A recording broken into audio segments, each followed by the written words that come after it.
Good morning, MGTOWs. This is Vincent. I'm just hanging out on my back porch, looking at my domain. Kind of nice to have a half acre, a 0.6 acre place of your own. Good times. I didn't concentrate on annual gardening this year. As I was saying in the spring, I was going to concentrate more on the perennials and the things that keep coming back every year, like trees. Put in a couple trees over there, and took better care of the ones that I have, and just sort of threw some things against the wall as far as the garden goes. But obviously, I haven't been maintaining the garden. It's looking pretty bleak. So I got some decent production out of my planters, though, so that worked out pretty good. The grapes are doing very well. I've got some hardy kiwi coming up on the other side of this railing on the ground, but they are struggling to get established. I'm giving them what help I can. I'm currently on a 3-week vacation, and the reason is because they're closing my department at work. So I just thought I'd let you guys know that while they're closing my department, I'm still working for the same company, but I'm going to have to change shifts, and I'll be on swing shift now. I managed to get Tuesday and Wednesday off as my weekend, so I'm going to, and we've got some 3-day weekends coming up, so if you have Tuesday and Wednesday off, then you still get the Monday off periodically. So I went ahead and took all of my comp time and a little bit of vacation, and I took 3 weeks off. Yeah, it's been great so far. I'm in the last day of the first week of my 3 weeks off.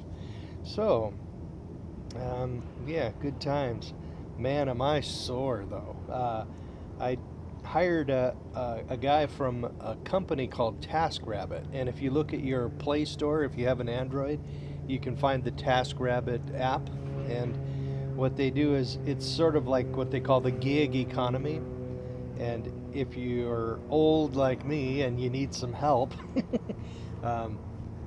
you can get somebody who's like vetted and criminal background checked and everything, and then you can rate the person as far as how good a worker they were, and then they do the same thing for us, so they can warn people away from really nasty, unpleasant employers.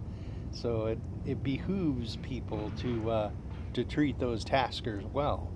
So I punched it up, and there was like 3 guys available, and man, one of them wanted $200 an hour. That was, no way would I do that.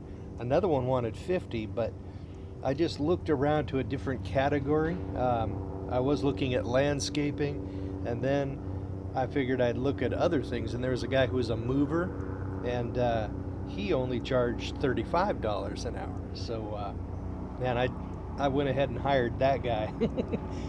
And it's technically moving. It's moving a wood pile.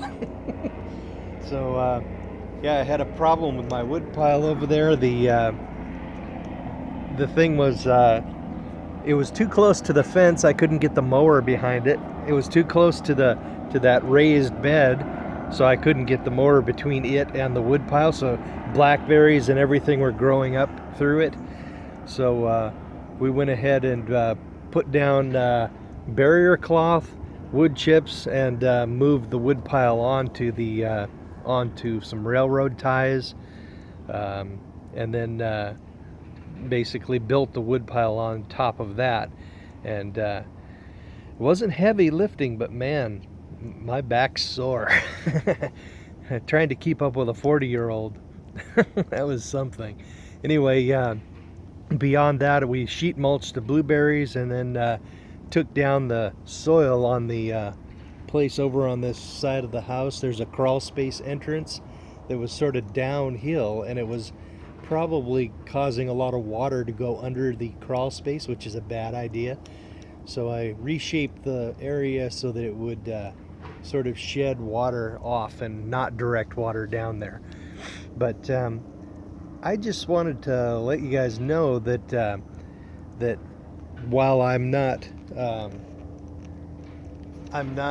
unemployed now, but the thing is, my shop did close a department, right? So it's uh, I'm not sure why that happened. It's like the upper management decides that.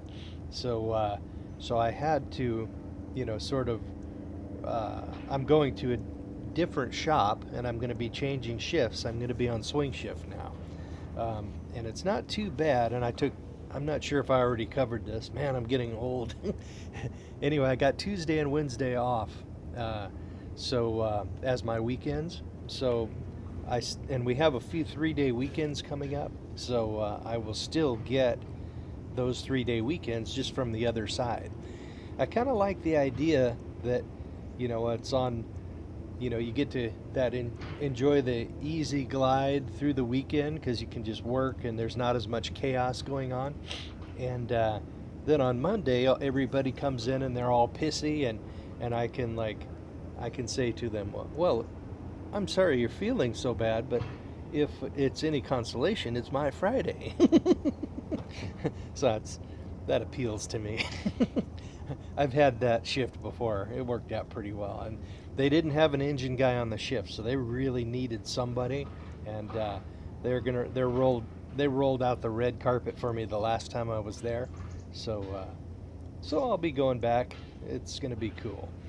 Um, but you gotta plan for upsets and shakeups in your employment. It's conceivable you could get laid off.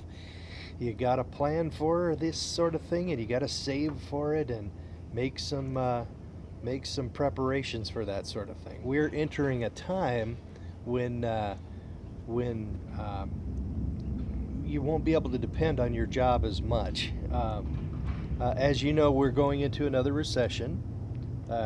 We're probably about a year into this next recession, and let's see, over the next 3 years between now and 2019, it should be getting steadily worse if the usual pattern holds.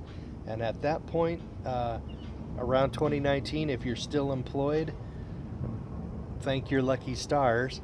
And then at that point, you're going to want to do things like selling precious metals and buying into some stocks that have been beaten down by the recession.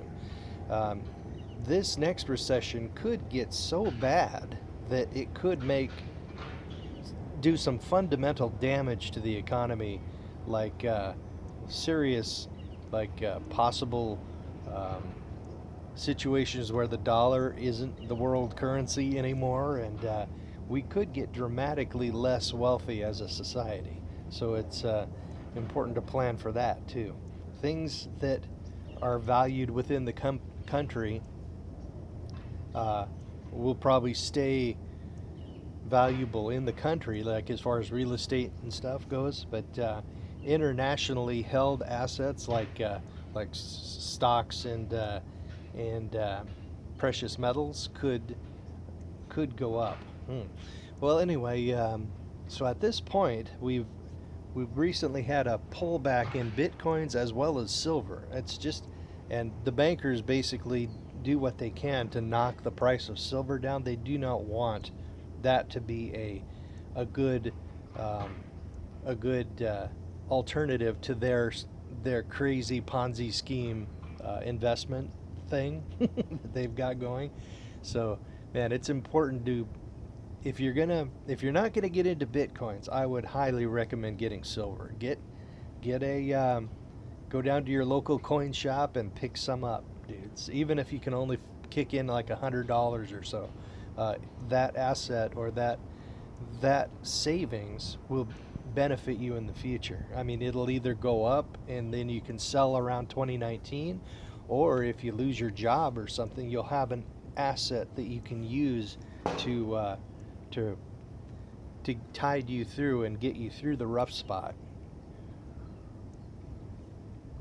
And there have been people like in the last recession, the 2008 recession, basically people who were asleep economically, and they ended up getting steamrollered by that recession, and some of them ended up living in their vans or their cars, and it was they just got squeezed right out of the economy.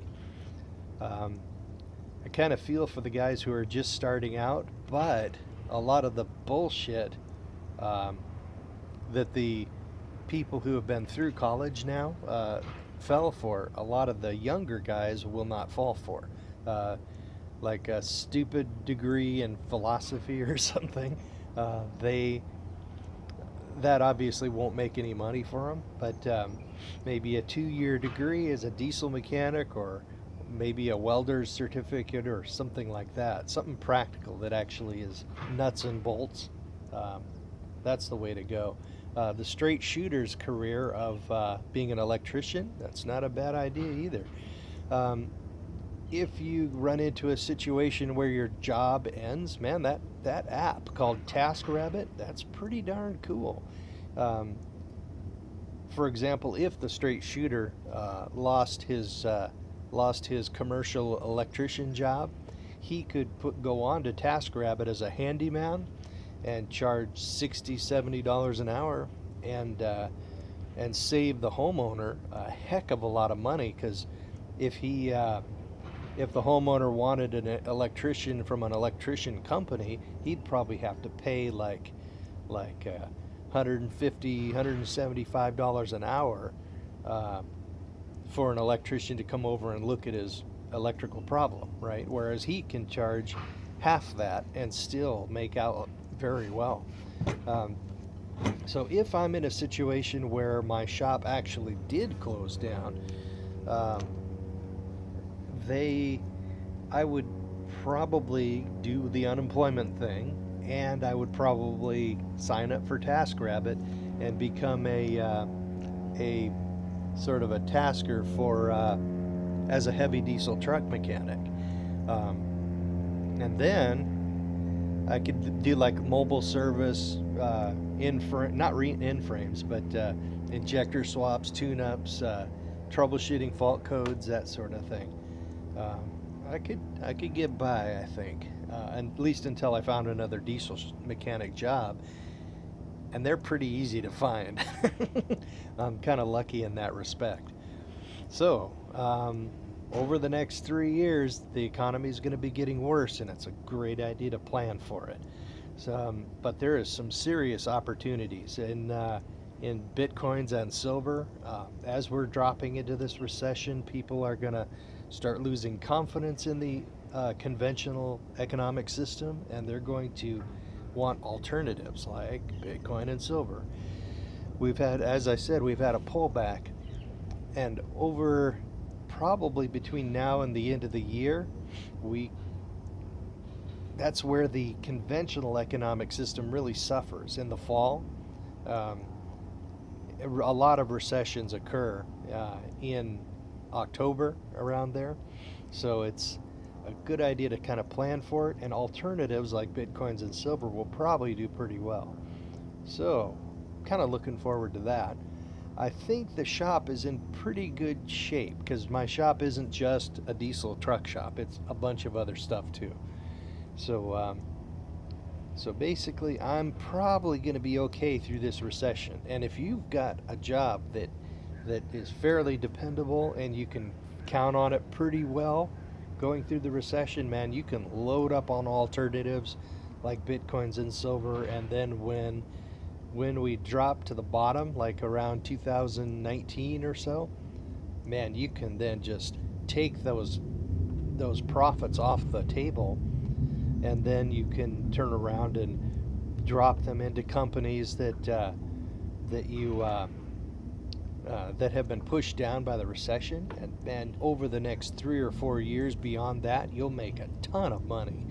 And also, if you're in the market for a car, um, if your car is getting old or something, if you can hang on for like just a couple more years and just drive that old junker, um, then you'll probably do pretty well. We're going to have like tons of everything's going to be on sale. You're going to have cars and vans and trucks and you'll be able to get tools and just, of course, real estate and jet skis, pretty much trailers, pretty much anything you want. It's going to be like not pennies on the dollar, but maybe a quarter or half price or something like that. It's going to be a heck of a bargain. So I have a Dodge Stratus over there that's getting kind of old, and I might want to replace it. And I think I'll be able to wait easily. Actually, I think I'll be able to wait no problem till 2019. Then I'll be able to pick up a car cheap. And then, yeah, good times. Those people are going to be suffering, and they're going to be shedding assets just like they were in 2011. So basically, yeah, that will be the time to pick up assets like that. And if you're in the market for a house, for example, you could do what I did, cash in about half your silver, and you'll have a very nice down payment, and then you can get into a bank-owned house for cheap. Because I bought this place for about $160,000, and this place could easily go for $260 now, even in the beginning recession here. So yeah, I'm very happy with it. And if you want to sell real estate, the window is almost closed on that. We had I sold my condo in 2015 against the advice of some people, and dumped the money into this mortgage, and I think that was the best time to sell. But for the time being, you could sell real estate now. You might have to take a little hit on the price, but if you have it and you're in the market to sell it, I would get it out. I would get out of it as fast as you can.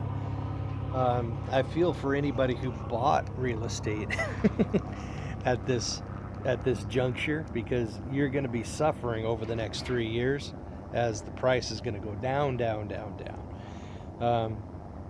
You might be able to end up paying less if you have a mortgage, though, as opposed to renting, because rents, they're expensive.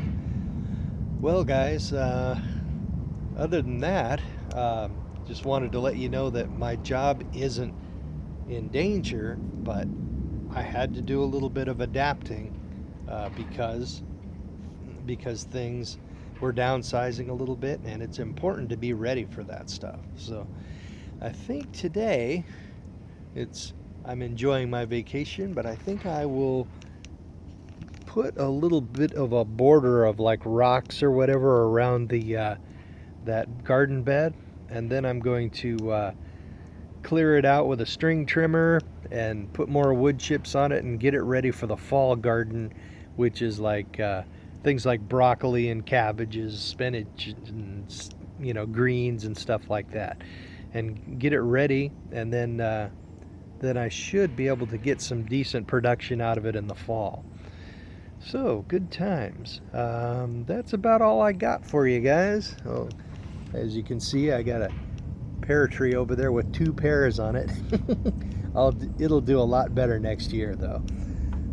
That one over there is an apple tree, and we had some unfortunate things with this. We accidentally ripped it out of the ground because we thought it was dead, but it wasn't. We shoved it back in the ground, and that thing has been brutalized, but it's coming back. So I'll see you guys around, and by the way, don't get married.